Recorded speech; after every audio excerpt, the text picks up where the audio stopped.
Start by preheating your oven to 350 degrees Fahrenheit.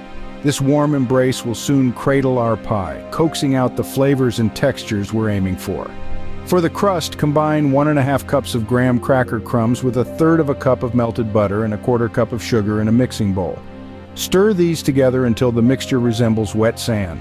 Press this mixture firmly and evenly into the bottom and up the sides of a 9-inch pie dish. Bake this in your preheated oven for about 10 minutes or until it's lightly browned. Once done, remove it and let it cool while you prepare the filling.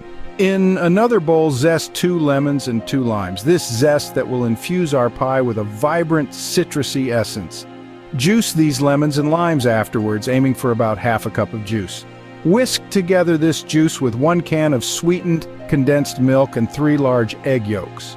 Whisk until you achieve a smooth and well-combined mixture. Pour this filling into the cooled crust. Then sprinkle a generous handful of raspberries, blueberries, and strawberries over the top.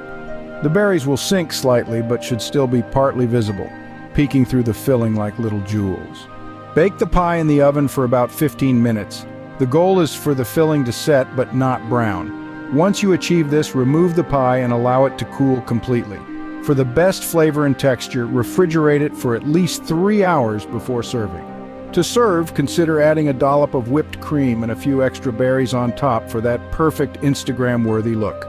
In summary, start with making and baking your crust.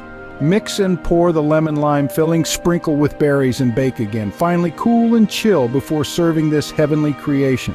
Dive into the process of making this luscious lemon and lime pie at home. It's a delightful twist on a classic, promising a delicious payoff that's well worth the effort. Enjoy the burst of citrus and berries in every bite.